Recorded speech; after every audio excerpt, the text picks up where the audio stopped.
So yan po mga barateros, mga kabiyaya, isang mabiyayang araw po sa ating lahat at welcome back to my YouTube channel, J. Guevara TV nga po pala, isa sa mga barateros brothers.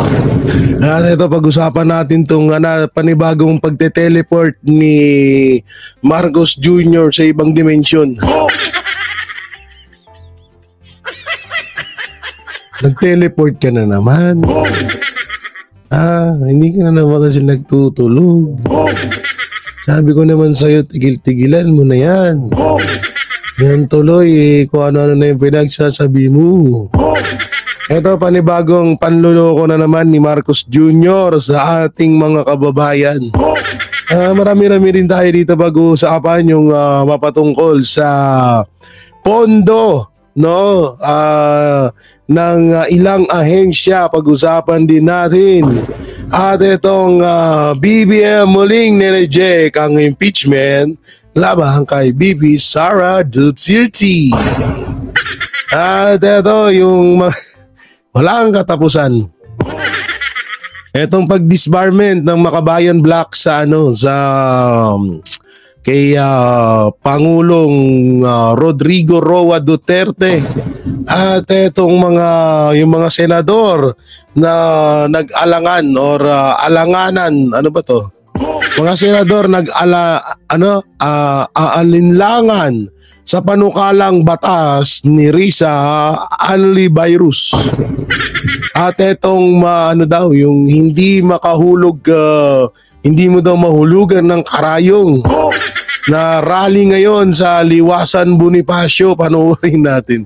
Grabe, sobrang dami talaga. Ay sus. Ay sus Maria ni Mario. Gago! So syempre, bago natin ito simulan, don't forget to like, share, comment, and subscribe sa ating YouTube channel. May pindot na lang din po yung bell button para lagi kayong updated sa ating mga video araw-araw. Alam niyo yung pag-like, pag-share, lalo na yung share, napakalaking tulong po niyan para sa ating YouTube channel at para rin makalaman din ng iba pa natin mga kababayan ang mga tunay na balita na nangyayari sa ating lipunan. Dahil ang ibang mainstream media, alam naman natin na bulag at bingi na. Dahil natapakan tuloy. Dahil natapalan na sila sa noo ng tigi 1,000. Gago! So eto, panoorin na ito muna. Dito muna tayo. Yan. O nga pala, mega love shoutout sa lahat ng Alegre Senior and Junior na may gaganaping bata pa ako, ginagawa na ng mga tito namin hanggang sa ngayon kami na ang gumagawa ng mga pamangkin. Kasama pa rin naman din sila. Ang aming palaro tuwing piyesta ng Santo Niño dito sa Santa Ana, Taguig City. Eto yung sinasabi nilang 8 million nga ba ang pumunta sa rally ng Maglangaw or parang Magdalo Rally. So eto yung post ni Angelo J. Evangelista Agulis. May 8 million na ba? Nagkamali kayo, sasabayan nyo pa talaga ang piyesta ni Santo Niño. Mga Katoliko tayo at reliyosong bansa tayo. Alam nyo, ang panghin itong itong rally na to. Sa totoo lang, na-atching ako. Ang panghi. Tingnan nga natin, silipin natin ng mahiwagang. So ano nakalagay? Impeach Sara, we. Gago! Ano naman to? Ano to? I-impeach. Bisa ko. Ano tong nakalagay dito? I-impeach. Ngayon nasa baba. Lakihan natin Ito yan I-impeach ang vice presidenteng mangungupit. Di nga. Ito pa, Quadcom. Convince a special court to try the Duterte treason. Mag-threesome na lang. Ay, sorry. Gago! Ang daming tao, no? Ilan to? 1, 2, 3, 4, 5, 6, 7, 8, 9, 10. Ayun puta na, parang may nagbibigayan sa gilid, guys. Ayun oh, sila ate oh, parang nagbibigayan. Parang nagbibigayan doon sa gilid oh. Nakikita nyo ba yun oh? Parang magkano kaya? 500? 1.5? Kung malaki bigayan dito ah. Ay grabe, sobrang dami. Ano, magdalo. Abo, magdalo daw. Baka maglangaw to. Gago! May pa-pray-pray pa ang mga hayop, mga demonyo naman kayo. Ang daming tao guys. Pinuno nila ang Bonifacio. Sa Bonifacio ba ginanap to? Ay grabe, sobrang dami. Ang daming langaw. Gago! Itong mga tiguang na to, imbis na nagpapahinga sa bahay bagay, sayang din 500, no? Daming tao. Papasana all ka na lang sa daming tao, no? Oo, ewan ko ba, wala tayong magagawa sa sobrang daming tao eh. Ganyan talaga ang buhay-buhay. Ang buhay-buhay na weather asa na kay Jeb Rivera. Eto, weather lang. So syempre, kapag nandyan ang mga ulupong, nandyan ang leader. Ang aso na si Trililing. Sabi niya rito, baka mawala sa Duterte ang Davao. Mananalo yung mga Nograles. Baka pati sa Davao maging game changer yan. Mawala sa kanila yung Davao. Nanalo yung mga Nograles. And it will also, we can all hold Duterte.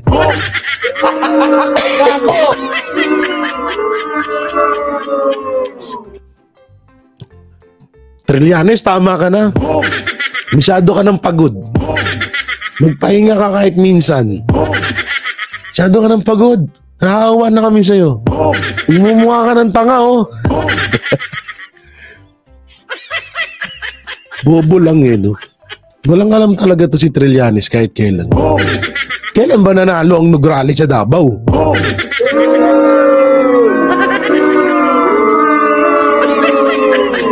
Minsan di naman nanalo yan doon. Si Raulo ka ba? Ay nako, nanggigigil ako sa'yo.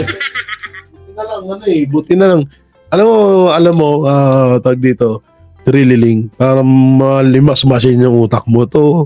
Sungal-ngal mo dyan sa lalamunan mo. Gago! Sungal-ngal mo to, tanggal. May libag-libag ko pa to. Gusto mo, pangamot ko pa ngayon. Tapos, yan ha. Oh, wait lang, sarap.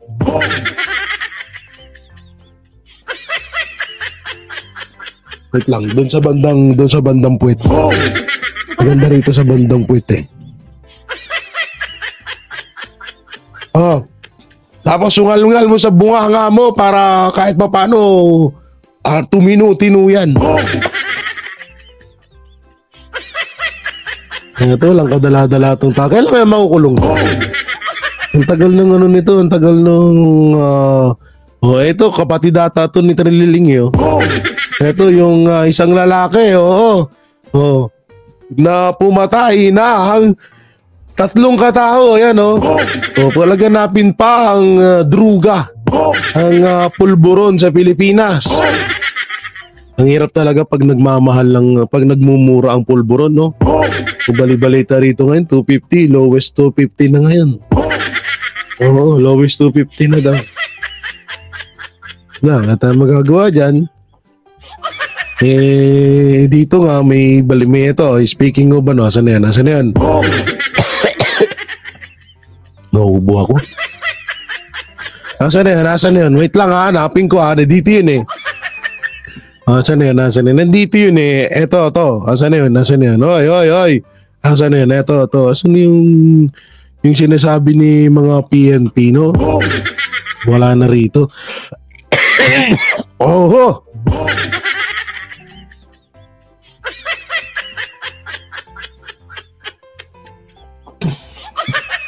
Ang dami kasing germs sa social media.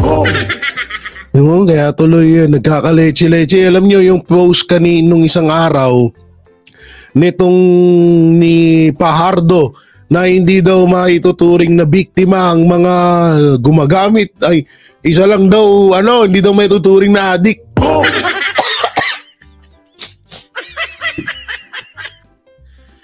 Nakakatuwa dito kasi nga itong mga leader ng PNP ay hindi daw may tuturing na adik ang mga gumagamit ng pulburon. Ito daw ay masasabing biktima. Dahil daw, ika nga ni Marbil, yung mga nagtatrabaho, so gusto nilang ma-extend ng kanilang trabaho or overtime, kaya sila nagtitake ng pulburon. So ganyan no, ang first time ever in the history of the Philippines na parang kinukonsinte ng mga leader ng PNP ang pulburon. So ano pa bang natin nagpupulburon yung leader, syempre pagtatakpan ng mga bataan. Gago!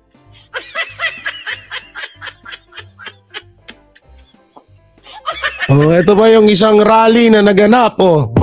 Disbarment kay Duterte, panoorin. Dinudulog po natin ito sa ating mga mahal na hukom, no? Sila na po ang may discretion po kung ano po yung ibibigay nila na karampatang penalty habang tumatakbo po itong kasong final natin. Nananawagan din kami na isuspend, no? Sana yung lisensya habang pending yung aming case against kay Pangulong Duterte. Naipasa na kaninang umaga ng mga kaanak ng mga biktima ng extrajudicial. Kawawa naman tong mga to.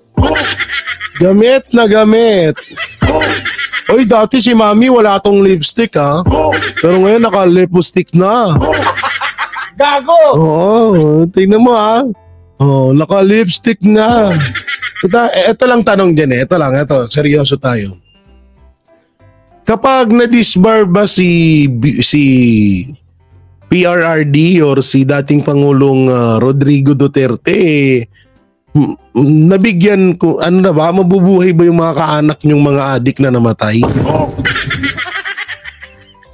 Hindi, ako yung nagtatanong lamang Oo, nagtatanong lamang tayo kung ganun ba ang mangyayari. Kung babangon ba sila sa kanilang hukay, o babangon ba sila sa hukay nila, o mabubuhay sila ulit, o pag nabuhay sila ulit, mag-a-addict ba sila ulit?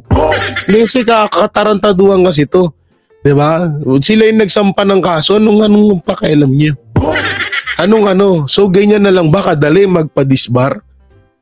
Hindi kasi nakakaawa yung yung ibang mga estudyante ngayon na kumukuha ng mga bar exam sa pagiging lawyer, pagiging attorney. Biruin nyo paano hindi sila panghihina ng loob? Kung sa ganitong katiting na dahilan, wala namang patunay na, sabi nga ni PRD, magsampa kayo ng kaso sa akin kung may nagawa ba akong kasalanan. Hanggang ngayon wala naman. Ang pinakamasaklap pa dito is binibigyan ng negative impact yung mga kabataan na nag-aaral bilang lawyer ngayon. Yun yung dulo to nito kasi biruin mo, kung sa ganitong kadali lang magpapadisbar ka, ikawawa naman yung mga kabataan na nagpupursige, ilang taon silang nagsunog ng kilay para lang makuha yung kurso na yan, tapos kayo napakadali nyo lang ipadisbar. Pag galit kayo sa tao, ipapadisbar nyo. Ganun ba yon? Ganun ba yung dapat naming isipin? Hindi rin pwede yung mga ganyang galawan. Kasi galit kayo sa Duterte dahil namatay yung mga kamag-anak nyo dahil adik.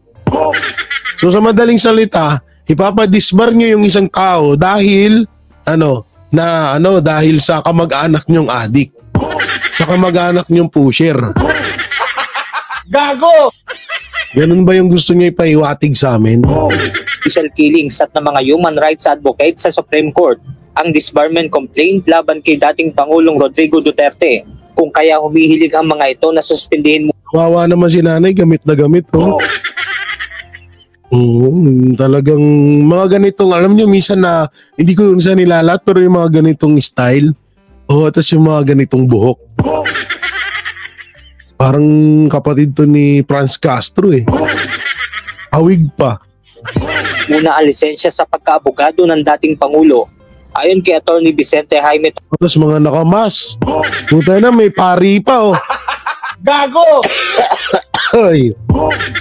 mo, may pari pa. Ang lupit ko talaga. Talagang kumuha sila ng picture ni PRRD na nakaganon eh, no? Yung iba nakamas ay magpakita, oh.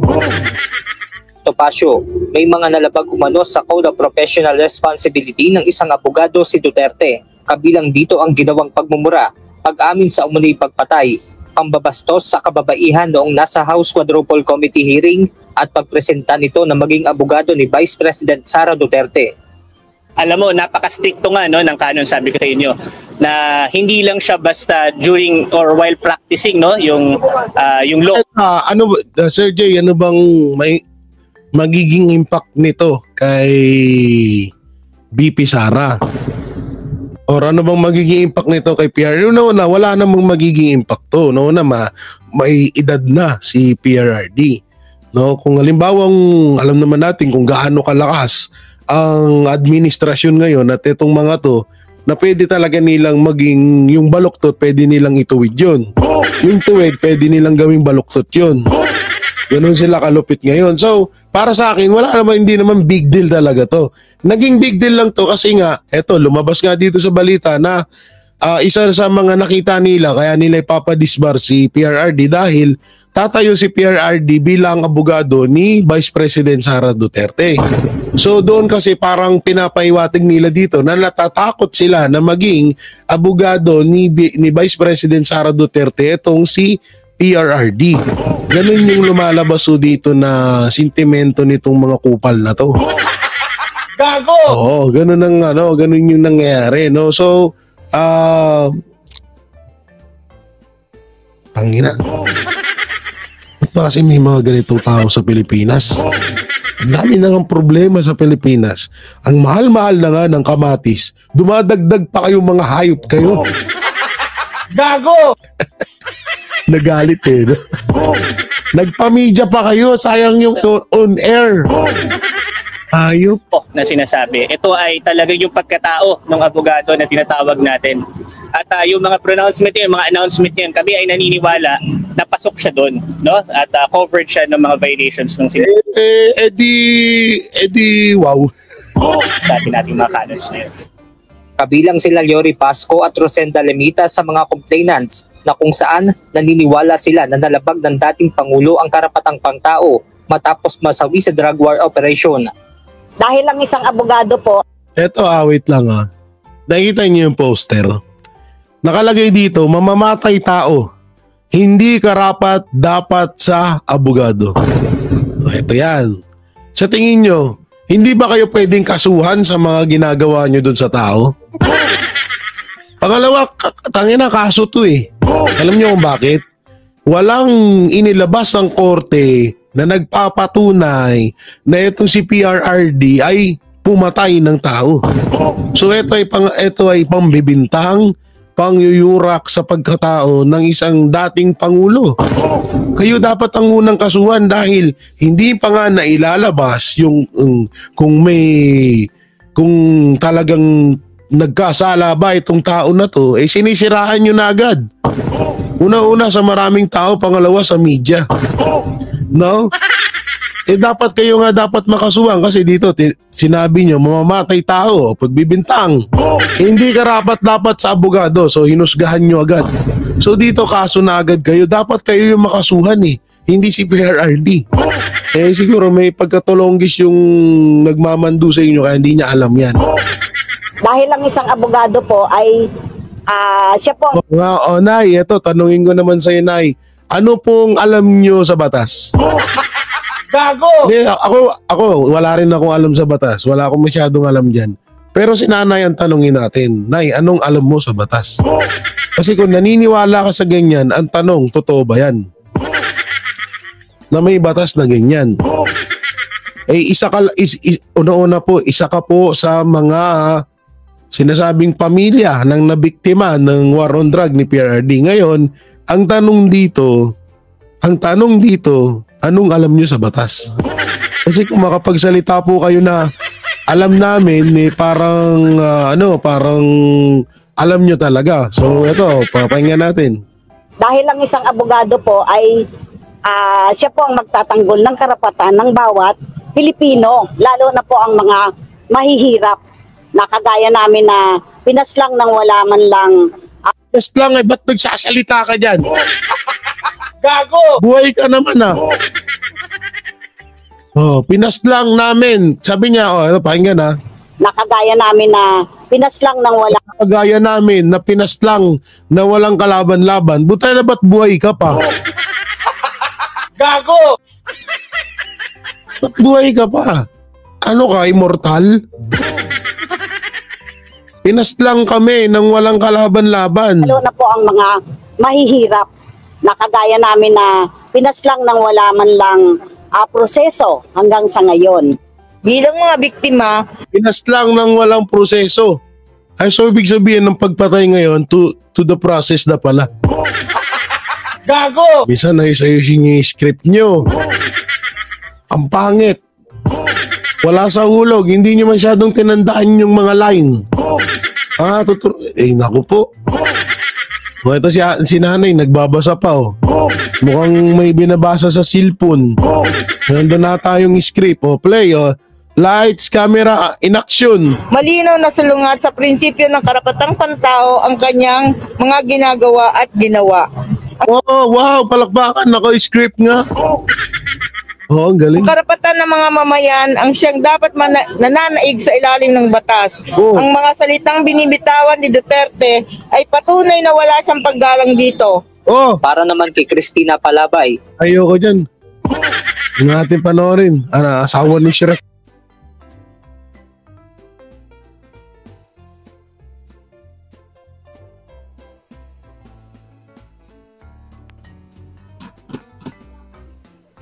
Huwag na natin panoorin yun. Asawa ni Shrek.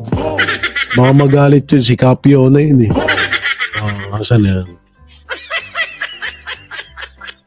Samantalang, dito tayo. Yan na, ito yung pinaka-boss nila. Mga pondo, tinapya sa ilang ahensya sa 2025 budget hinanap ng paraan na maibalik, sabi ni BBM.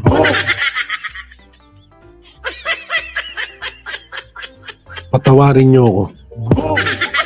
Patawarin niyo ako, magkakasala na naman ako.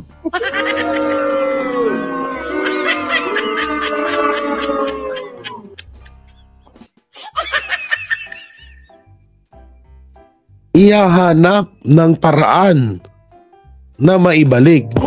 Tanga pala kayo, ba't nyo tinanggal? Gago!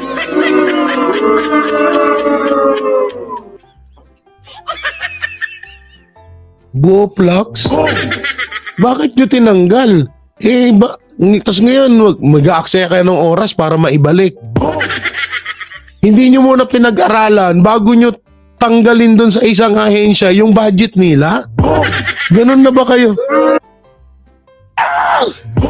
Ganun na ba kayo katanga?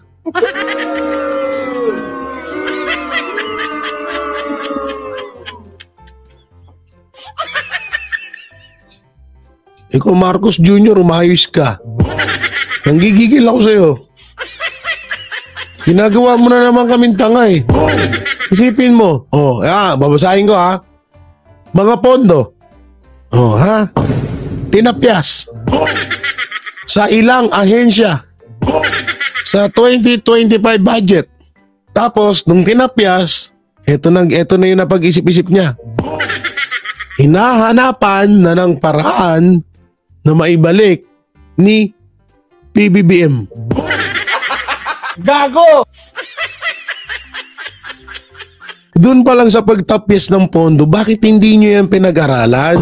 Bakit hindi nyo yan, ba't hindi nyo yan pinag-aralan lahat dyan? Sana bago nyo tapyasin sa isang ahensya, yung pondo na yun, pinag-aralan nyo muna. Alak ng teteng dito, pinapaikot-ikot nyo lang kami. Hinahanapan ng paraan na maibalik. Tanginang yan. Sino ba namang tanga? Tinapyasan mo yung pondo nun. Tapos ngayon ibabalik mo. So ibig sabihin, lumalabas dito na hindi nyo pinag-aralan. Basta nyo lang tinanggalan ng pondo yung isang ahensya. Dito ba mga banateros, i-correct nyo ako kung mali ba ako, kung tama. Isipin nyo, pondo, tinapyasan ng ang ilang ahensya. Tapos ngayon, hinahanapan ng paraan para maibalik. Anong klaseng kagaguhan to? O panoorin natin. The reason that we are doing this is ginawa na natin lahat upang ibaba ang presyo ng bigas. Ngunit the market is not being allowed to work properly. Hindi nasusundan ang demand and supply curve dahil hanggang ngayon Umayos ka nga, ang likot-likot mo. gago! Contenting to, para kang kumakadyot habang nagsasalita eh. Isin mo. Oh, play ulit. The reason that we are doing this is ginawa na natin lahat upang ibaba ang presyo ng bigas. Ngunit the market is not being allowed to work properly. Wow. Hindi nasusundan ang demand and supply curve dahil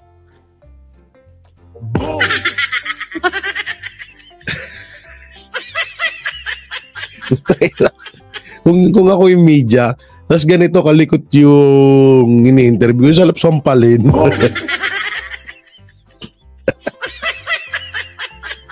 Ganun hindi siya mapakali. Hindi natin ang ating supplier.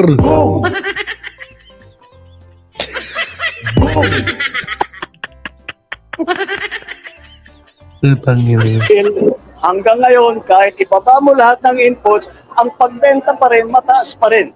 Oy, wait lang. Ay, hindi ka na sabi ko eh. Ulitin natin ha. Ibaba mo lahat ng inputs, ang pagbenta pa rin and supply curve. Dahil hanggang ngayon, kahit ibaba mo lahat ng inputs, ang pagbenta pa rin, mataas pa rin. Naku po. Gago! Nasisi pa yung mga nagtitinda. Kahit daw ibaba daw yung ano ba yun sinabi niya? Wait lang, pakinggan natin. Dahil hanggang ngayon, kahit ibaba mo lahat ng inputs, kahit ibaba mo daw lahat ng imports, pero ang pagtitinda mahal pa rin. So wala kayong solusyon nun. Presidente ka, kaya mong solusyonan yun. Magdeklara ka na lahat ng nanak ng teteng. Kung mababa naman pala yung import bakit tinahayaan mo na magmahal yung paninda? Ay, naku po.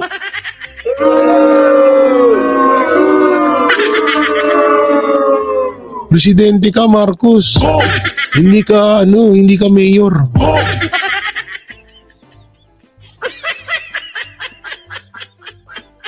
Naku po. Ba't ba binigyan tayo ng ganitong presidente?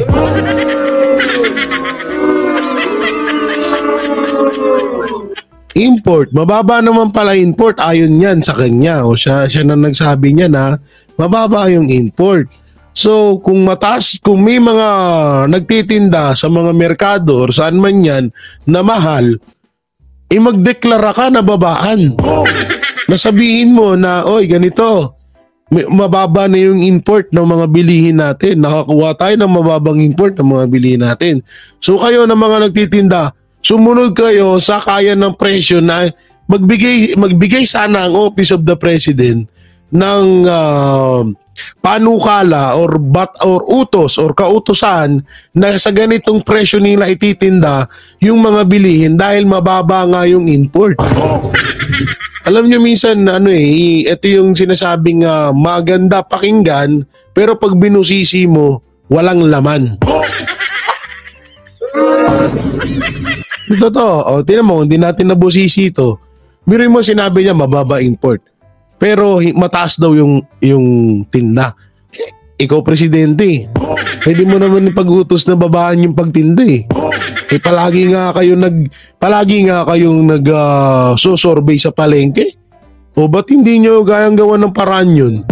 Ay naku. Ang pagbenta pa rin, mataas pa rin. Hindi na mapipigilan ang pagdedeklara ng food security emergency. O, diba? Kung mababa yung import ikaw na mismo nagsabi mababa import. So, anak ng teteng. Anong question kung hindi mo ba kayang kontrolin yung mga tao? Hindi mo kayang kontrolin yung mga... Eto na lang Una-una, Kasi ang gustong palabasin dito ni Marcos Jr., sisihin ng taong bayan yung mga nagtitinda sa palengke. Iyang mga yan, hindi naman yung 100 tumpok tamban pala. Oo nga, tumpok nga. Sana, nung nagtitinda ako dati ng isda, 20 tumpok Ngayon, 100 na. Hindi kaya sa ganito, hindi natin kailangan sisihin dito. Yung mga nagtitinda sa mga palengke, kung saan man yung mga produktong yan, isda man, gulay, or ano pa. Alam nyo, magbababa naman ng mga presyo yung mga yan kung mababa rin ang kuha ng import. Halimbawa, mababa kuha nila, di magbababa sila ng presyo. Ngayon, kung hindi ma-maintain yung pagtaas ng presyo, magdeklara ka. Ikaw presidente. Kung ako presidente, di ako nagdeklara.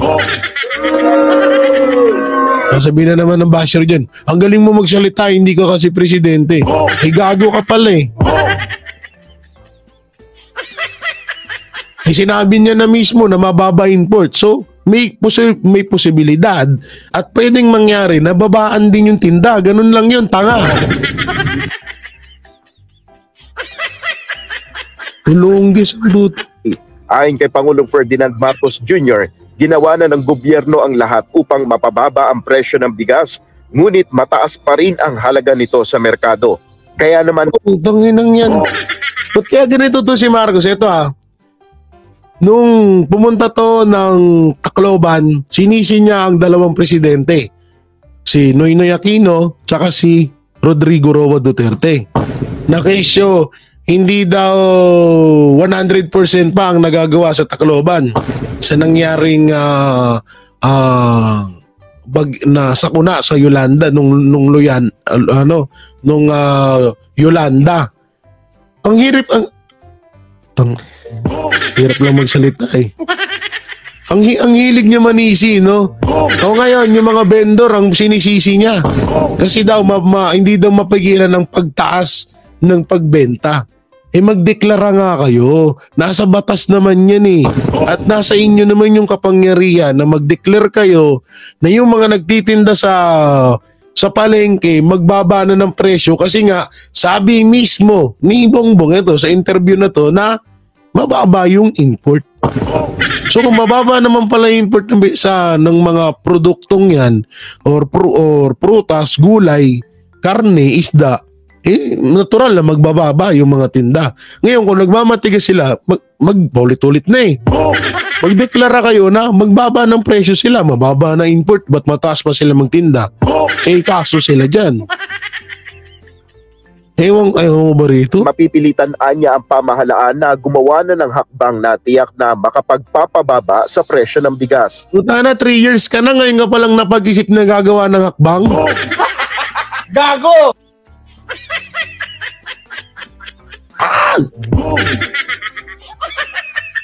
Tana, na-stress ako, guys.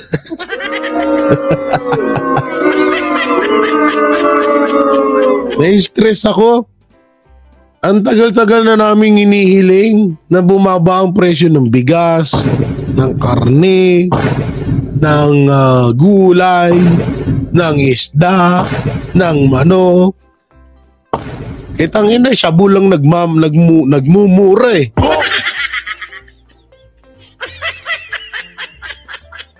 Anak ng teteng naman. Tapos ngayon,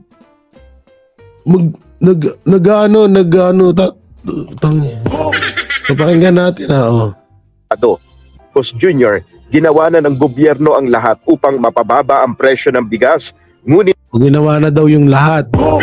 So ibig sabihin, wala na talagang chance. Tapos mataas pa rin ang halaga nito sa merkado. Kaya naman mapipilitan niya ang pamahalaan na gumawa na ng hakbang. Kaya mapipilitan. Tangina, napilitan pa kayo. Na gumawa ng hakbang ang ahensya na pababain ng anong gagawin niyo hakbang? Anak ng teteng, 3 years ka na Ngayon ka palang gagawa ng hakbang. Tapos next year, doon pa lang yung pagtapos ng termino mo, yun na yung pinaka last update doon sa yun yung pinaka huling desisyon sa pagbaba ng presyo ng mga bilihin sa Pilipinas. Anak ng teteng naman.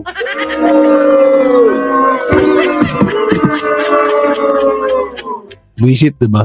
Bang natiyak na makapagpapababa sa presyo ng bigas. Isa na nga rito ay ang pagdedeklara ng food security emergency na posibleng ideklara sa susunod na linggo. And so we have to force that price down and we have to make sure that the market works properly. Na walang friction cost na nangyayari dahil sa sari-sari iba't ibang bagay at yung iba ito illegal kaya ito nang iniimbestigahan ngayon ng Kongreso. Sa ilalim ng bagong naisabatas na Agricultural Tarification Act, ang Department of Agriculture sa rekomendasyon ng National Price Coordinating Council ay maaaring magdeklara ng food security emergency upang masolusyonan ang kakulangan ng supply o hindi pangkaraniwang pagtaas ng halaga ng bigas. Dahil sa food security emergency, papayagan ang National Food Authority na ilabas nito ang mga nakaimbak na bigas sa merkado. Samantala, inilarawan naman ng Pangulo ang 2025 national budget na suboptimal o mababa sa kinakailangan ng gobyerno. Perhaps the budget as was passed, you could describe it as suboptimal, but we are remedying that situation. Ayon kay Pangulong Marcos Jr., ilang mga sektor na may kakulangan ng pondo ang hinahanapan na ng paraan ng gobyerno upang mapunan. Ito ay upang maiwasan na rin ang malaking problemang maaaring idulot ng kawalan ng budget. Panginang yan. Gago! Ngayon palang gikilos. Ayop na yan. Ang dami niyong tinapyasan na ahensya ng gobyerno, mga budget dyan, na inilagay nyo sa walang kakwenta-kwenta, sa mga ayuda na yan. Tapos ngayon mag-aanap kayo ng paraan, hindi pa ni bagong problema nyo na naman. Anak ng tete, hindi nyo kaya bang gawin ng isang trabaho ang dalawang trabaho sa isang solusyon? Simple lang yan Hindi ko tatanggalan ng pondo yung ibang ahensya. Pag-aaralan ko muna. Ba't ko pa ibabalik doon? Napag-aralan ko na wala talagang kwenta yung bago tsaka ang pinakamagandang gawin dito is pag-aralan yung pondo ng ilang ahensya tsaka tanggalan ng pondo. Kaya anak ng teten, tatanggalan mo muna ng pondo bago ka mag-isip. Ano yun? Gago! Anong klaseng yun? Anak ng teteng na, pinagloloko nyo ata kami.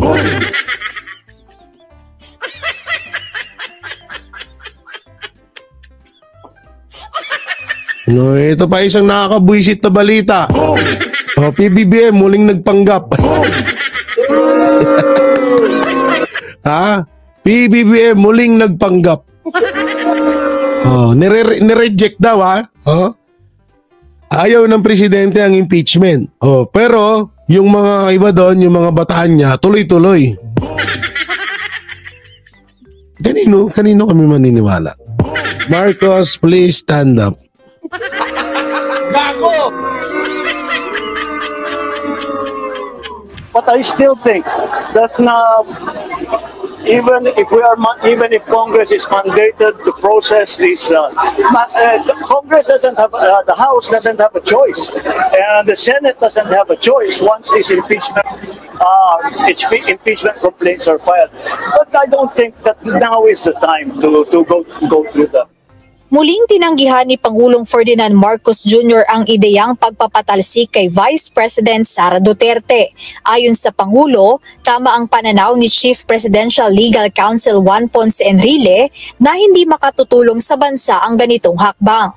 Sa social media post ni JPE, kinwestiyon nito kung kaya bang amyendahan ng isang religious organization ang konstitusyon o suspindihin ang mga probisyon nito sa pamamagitan ng dami ng kanilang miyembro o kung nakahanda ba ang gobyerno na isakripisyo ang rule of law para sa isang tao o grupo ng mga tao. Iginiit ni Enrile na legal na proseso ang impeachment batay sa konstitusyon at malaking pinsala ito kung susundin ang lohika sa ginawang rally ng isang religious group. Well, you know, JP is one of our best legal thinkers in the country. And he is right. There is a consequence to, there will be a precedence, and it will be very problematic. Naniniwala naman ang dating Presidential Legal Counsel ng Duterte administration na sa kabila ng tila mabagal na pag-usad ng mga reklamo laban kay VP Sara, isusulong pa rin sa Kamara ang mga hakbang upang mapatalsik ang Vice Presidente. Tuloy yan. Tuloy. Kaya lang yun. Medyo i-postpone muna natin. Postpone. Hindi mo sabi nila. Pero kasi takot yata na gano'ng katagal? Baka naman 2027 na. Pero tutuloy nila yan. Unless there will be a change of present dispensation. Duda naman ni House Deputy Minority Leader at ACT Teachers Party List. Yung iba talaga dyan, alam nyo, aminin nyo sa hindi, takot talaga din sila. Kasi siyempre, katulad yung ibang mga congressman dyan, siyempre, nabawasan, wala na nga sa kanila ang KOJC. Wala na sa kanila ang INC. Ang boboto na lang sa kanila, NPA. So saan sila kukuha ng boto? Depende na lang kung yung sa Comelec magkatotoo yung panaginip ko na yung mga balota doon yun ang gagamitin sa pandaraya. Depende na lang panaginip lang naman yun. Malabo naman magkatotoo yun. Diba? So, yung iba talaga medyo medyo takot kasi nga magbubutuan. So, apektado din sila. Kaya tama naman din yung sinasabi ni Attorney Sal Panelo na medyo nag-aalangan yung iba dyan at kukunti lang talagang susuporta dyan. Is Representative Franz Castro. Ito naman si Franz Castro. Ito, yan, kamukha niya kanina nagrarally dun Kaya medyo ilag ako sa mga ganyang hairstyle Naalala ko si Franz So ito naman si Franz Castro, isa din tong tinatawag na puppet. Alam niyo ito yung ito yung pangako. Nakikita ko ito yung pangako sa kanila na ganito, nakipagsanib puwersa kayo sa amin. Kasi first time in history na nagkabate ang Pulangaw at ang Dilawang Tae. Pares silang mabaho Pulangaw, mga langaw yun. Ito, mga tae. So ngayon, nagsanib puwersa na sila. Oo, di ba? So, etong si malamang yan ang pangako. Sige nga ito, hayaan namin kayo sa gusto nyong gawin. I-impeach nyo si Sara, durugin nyo si Sara. Pagtulungan natin si Sara, bahala kayo. Pa-approve natin yung impeachment na yan. Ngayon, eto dyan. Kaya itong si Marcos, tinatawag na sala sa init, sala sa lamig. Siyempre, lagi namang technique niya na yan kaya nga natin naboto yan, ganyan yung technique niya Kaya kunwari, aping-api, kunwari walang alam.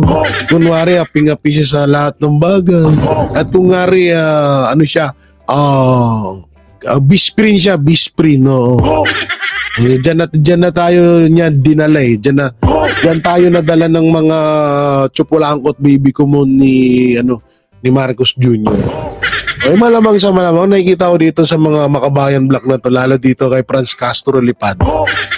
Puppet lang to ng administrasyon. Party List Representative Franz Castro, maaaring isa sa dahilan ng pagdadalawang isip ng mga mambabatas na suportahan ang impeachment complaints, ang grand rally na isinagawa ng isang religious group nitong nakaraang araw.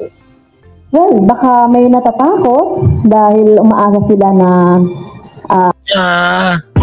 itong so-called solid vote or black voting ng Iglesia ni Cristo ay makaapekto doon sa kanila. Wala naman talaga nang buboto sa inyo. Asa pa talaga, alam nyo, sa lahat ng, ba't nakapikit? Gago! Nagsasalita pa to kanina, bakit biglang gumanon?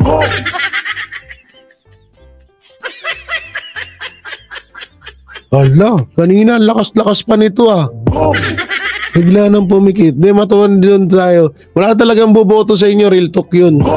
Iglesia, kayo, JC, Muslim, Bisaya, wala na. Kung na kayong umasa, kung meron man, robot. Gago! Kaya mga dummy account sa Facebook yun, marami kayo dun. Yun siguro yung boboto sa inyo. Sagwa na mukha ni Castro. Tanggalin natin yun, nakakasuka. Nakakasuka no? So yun mga banateros, mga kabiyaya, nung may kukomento nyo sa mga napag-usapan natin, comment nyo lang po dyan sa baba. At syempre, don't forget to like, share, comment, and subscribe sa ating YouTube channel. Pakipindot na lang din po yung bell button para lagi kayo updated sa ating mga video araw-araw. Naging Bombay yun. So yun, at may galap shoutout sa ating kuya ate dyan sa Eagles. Yan, syempre dyan sa Mandaluyong batch. Sa batch of Mandaluyong, yung mga kuyatin natin dyan. At syempre, sa Alegre Senior and Junior na may gaganaping piyesta ng Santo Niño palaro dito sa Santa Ana, Taguig City. At sa ating mga mahal na OFW Hero Abroad, saan man panig ng mundo. At maraming salamat sa Banateros Brothers na nagpaabot ng tulong, nagpaabot ng pangdagdag sa aming palaro para sa 19, no? Bukas yan. 19 pala ngayon. Mamaya. So yun, no? Maraming salamat. At syempre, doon din sa mga Hero Abroad, OFW, saan man panig ng mundo, sa ating mahal na senior citizen, maraming salamat. At please, pakishare ng ating mga video. Sabayin nyo na rin ang join button at ang ating super thanks yan. Maraming salamat. Ingat po kayo palagi. God bless and peace and bye-bye. Yan ang Banateros, walang inuurungan. Pag tama palakpakan, pag mali ay babanatan. Yan ang Banateros, boses ng ordinaryong Pilipino. Banateros ay walang makakaawan, walang inuurungan. Banateros ay tinutulungan.